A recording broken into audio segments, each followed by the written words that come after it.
Assalamu alaikum wa rahmatullahi wa barakatuhu. A dúpẹ́ fún Ọlọ́run, a ṣe ẹ̀yìn fún Ànábì wa Muhammad sallallahu alaihi wasallam. A ṣàdúrà fún gbogbo àwọn àfáà òdodo tí wọ́n ń ṣe dọ́gbadọ́gba lórí ilẹ̀, k'Ọlọ́run kó máa wà pẹ̀lú wọn. Àlùbáríkà Ànábì Muhammad.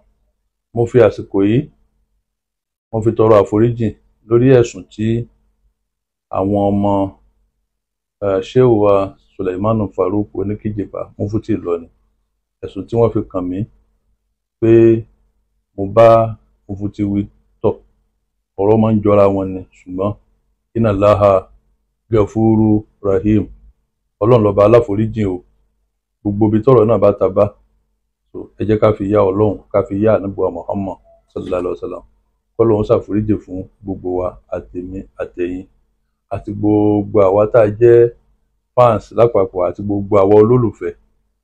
Ẹ jẹ́ ká gbà yí pé ewé kan ò ní bọ́ lórí igi kó má nímọ̀ Ọlọ́run. Kò sí mọ́tàsíkótó mi wárakàtí iláyà alámùá wàlà yábísí wàlà rátìbì ìlà fi kìtàbí mubin. Kò ní tutù, kò ní gbẹ, àfi kó ti wà nínú àkọọ́lẹ̀. K'Ọlọ́run bá kó gbàdúrà fún wa. Àlùbáríkà Ànábì Muhammad. Subhana rabbika rabbil izzati amma yasifun. Wassalamu ala al-mursalin. Mashallah. Bismillahir Rahmanir Rahim. Ẹyẹ ń kọrin nílọrin, oníjó nìbàdàn. Ọ̀rọ̀ tí asòpá bá sọ, ó yẹ kó yó ń gẹ̀gẹ̀. Bí ẹ bá fẹjọ́ mẹkáníìkì sùn mẹkáníìkì ẹgbẹ́ rẹ̀, bí sórí tó ṣe. Bí ìgbà tẹ́ ẹ fẹjọ́ Mustapha sùn Abacha ni, kò ní sèsoore torí wọ́n gbìjà ara wọn ni. Ó máa ń jẹ́ kó jẹ́ bànújẹ́ fún ẹni tó bá jẹ́ mùsùlùmí tòótọ́ nígbà tó bá rí táàfà kan bó sórí afẹ́fẹ́ tí wọ́n ń yẹpẹrẹ àfáà kan. Wọ́n máa pẹ́ kí ni tẹ̀ ń yẹpẹrẹ ara yín lé lórí. Ìyẹn ní máa fà táwa fi máa bẹ̀jú wo ta ni ẹni tọ́rọ̀ yẹn fi sí lọ́dọ̀ jù. Ní tó sì já kọjú sẹ́ni tọ́rọ̀ fi sí lọ́dọ̀ jù kò kọjá pọ́lọ̀ náà ló ní ká ṣe bẹ́ẹ̀. Ọlọ́run ní faqatilu alladhi tabghi hatta tafi'a ila amrillah. Ẹni àṣejù rẹ̀ bá pọ̀ nínú oníjà méjì, òun ni kẹ́ ẹ wo kókó mọ́, ẹ bá jà kóun náà fi padà sínú àṣẹ Ọlọ́run. Àìjà. Tá bá wá rí àwọn nǹkan kan tó ṣàtúnṣe ń táwa ń torí ẹ̀ sọ̀rọ̀, á wá tún sọ̀rọ̀ lé lórí kẹ́ni a sọ̀rọ̀ sí kó lè rí pé kì í ṣe pa àkórìíra òun. A kàn fẹ́ kálàáfíà òjọba láàrin àwọn aṣáájú wa ni. Mo rí fídíò bàbá alágbára omi níbi tí wọ́n ti ń sọ pé gbogbo ohun táwọn sọ nípa Mufti tó bí àwa tá a jẹ́ àtibáàrò Mufti nínú ká má bínú. Ó súnmọ́ kó má jẹ́ pọ́rọ̀ tiwa ni wọ́n ń sọ̀rọ̀ lé lórí pé kó jẹ́ pé àwọn tí wọ́n tún tóbi nínú àwọn tí wọ́n jẹ́ aṣáájú wa ló pè bàbá sọ̀rọ̀ tí bàbá fi realize pé kíní yìí ò dá lóòótọ́. Wọ́n wá tọrọ àforíjì. Tó bá mú àgbàlagbà tó bá ń lọ́jọ́ orí lè sọ̀rọ̀ pé ẹ dákun ẹ má bínú gbẹ̀yìn olólùfẹ́ Ọlọ́run, ìyẹn kórìíra Mufti o. Àwa tá a kéré sí wọn ó yẹ káwa náà lè sọ pé bàbá alágbára omi, ẹ̀yin náà ẹ má bínú gbogbo ń tẹ́ ẹ bá rí ta sọ ká sọ ń pa yín. Ẹ̀yin náà ẹ má bínú o. Ṣùgbọ́n lẹ́ẹ̀kan sí ń tá a fẹ́ ní àjọṣepọ̀ tí mú èèyàn borí ogun tí bá ń bọ̀ wá láti ta. Ìlà fẹ́ kó da gbogbo ẹ̀yin tẹ́ ẹjọ́ já àfẹ́ ẹ̀sìn pọ̀. Ẹ nínú rí síra yín, ẹ láníyàn rí síra yín. Ó dẹ̀yìn náà lójú wípé bàbá Mufti wọ́n yẹ sẹ́lẹ̀mí líle. Mo fi ọ̀rọ̀ ká kí wọ́n. Mo ní abidun sufiyyun so taqwa. Olùsìnlọ́ ni bàbá. Súfì sì ni wọ́n wá jó níbẹ̀rù Ọlọ́run. Èyí tó wá tóbi jù ní pé qama bil Qur'an. Qama bil Qur'an ni Oníkíjìpá. Wọ́n dótà al-Qur'an gan. Sahibul Qur'an. Aya kan bẹ́ẹ̀ ní al-Qur'an tọ́lọ́run fi júwe àwọn ìjọ ànábì fànábì. Ọlọ́run ní rẹ̀ ànábì fabima rahmatin minallah, àánú látọ̀dọ̀ àwọn ọlọ́run ọba, linta lahum, ni wọ́n fi sẹ̀rẹ̀ ànábì rọ̀, lahum fáwọn ìjọ rẹ̀ tá a rán ẹ sí.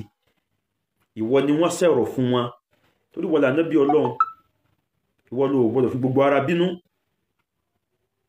ìwọ ló gbọ́dọ̀ fi gbogbo ẹnu sọ̀rọ̀, torí n tó o bá sọ bí o bá padà wù ọ́ mọ́ abẹ́ ti gé ha nǹkan yóò sì yìí sì fi orí bí a síbò ti sọ wọn abẹ́ ti gé ló fi jẹ́ pé fabima rahmatin minallahi linta lahum, àṣẹwà ànábì ọ̀rọ̀ fún wọn ni.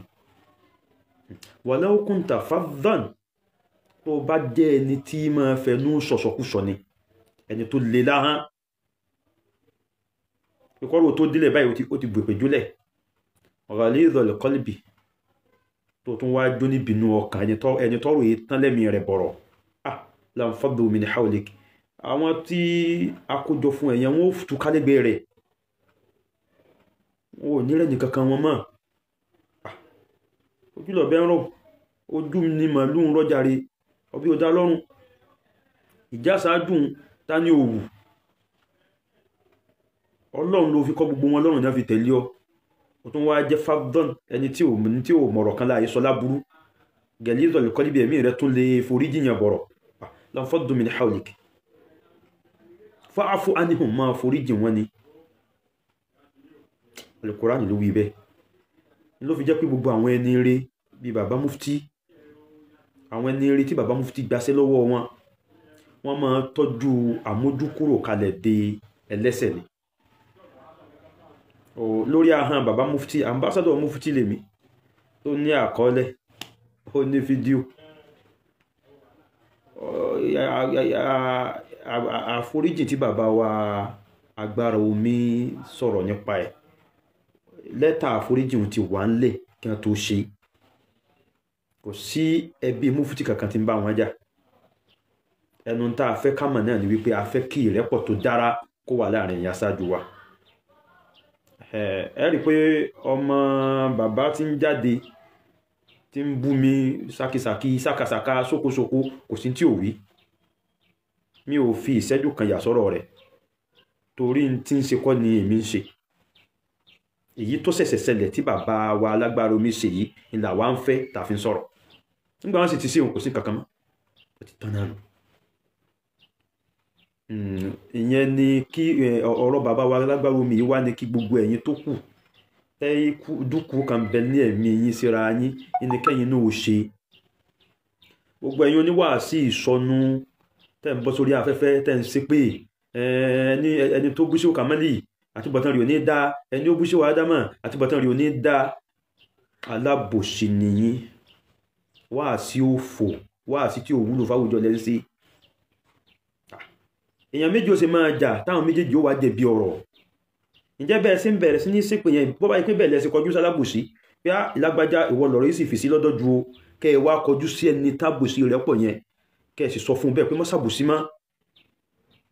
Ṣé bí bàbá wa Alágbára Omi ṣe sọ pé ọdẹ gbogbo jàmá mùsùlùmí ẹ dákun, èyí tí ó bá kù díẹ̀ káàtó náà ọ̀rọ̀ mi, ẹ má bínú ìlànìyàn ẹ̀bẹ̀ o, ìlànì tó bá jálábòsí ní òṣìṣẹ́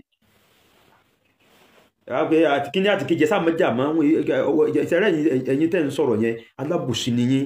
Ọ̀rọ̀ yín sì ń bọ̀ wá, ẹ padà bá débi tí ẹ sọ̀rọ̀ táwọn ní ẹgbẹ́nu yín sọ̀hún. Ẹ rí fídíò tí Jákàmálì ṣe, kìí ṣe fídíò 40 ni wọ́n gbé sórí afẹ́fẹ́. Èmi ò ní fídíò kankan tí mo ṣe báyìí tí mo wá fi kọjú sí ilé Sheikh Adam, Ọlọ́run sì ń jẹ́ ní. Gbogbo ọ̀rọ̀ tí ń bá sọ ń mú nínú ọ̀rọ̀ tí àwọn ọmọ kíwú wọn sọ àbí táwọn ọmọ wọn sọ fi sọ̀rọ̀ ni. Ọ̀rọ̀ tó ọmọ wọn sọ ni màá sọ, mi ò ní sọ kankan against wọn. Kí wọ́n á pé bàbá sí Adam rí bákan, kí ni wọ́n rí? Kẹ̀sí táwa fi mọ̀ wọ́n kọjá pọ́n jẹ́ ní eré, àfá àgbà ni wọ́n, onímímọ̀ ni wọ́n. Gbogbo yìí tó bá jọ mọ́ pa àfìbínú sọ̀rọ̀ kan nínú tí àwọn ọmọ kíwú wọn àbáwọn ọmọ wọn sọ làá ò ti mú.